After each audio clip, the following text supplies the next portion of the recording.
আসসালামু আলাইকুম রহমতুল্লাহ।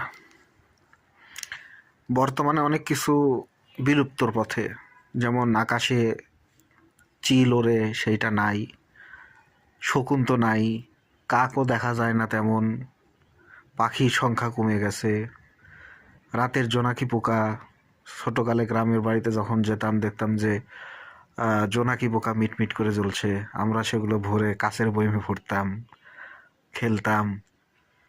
ফড়িং দেখা যায় না, এরকম অনেক কিছু যেগুলো হারিয়ে যাচ্ছে। আর কিছুদিন পর হয়তো মানুষও থাকবে না নেটে, সব হয়ে যাবে এআই। এখনই 70% ইন্টারনেটে মনে হয় ধরে ফেলতেছে এআই, মানুষ আর নাই। তো এগুলো স্মৃতি। আসলে জানি না প্রযুক্তি কোথায় নিয়ে যাচ্ছে আমাদেরকে, আর আমরা প্রযুক্তির সাথে কোথায় যাচ্ছি। সবশেষে বলবো, মানুষের সাথে মানুষের ভালো সম্পর্কও নাই, বিশ্বাসও নাই। হয়তো এটা ফেতনা, আবার কারোর জন্য উপকারও হতে পারে, জানি না। তবে এটুকুই বলবো যে দিন শেষে আমরা যদি ভালো থাকি, পৃথিবী ভালো থাকবে। আসসালামু আলাইকুম রহমতুল্লাহ।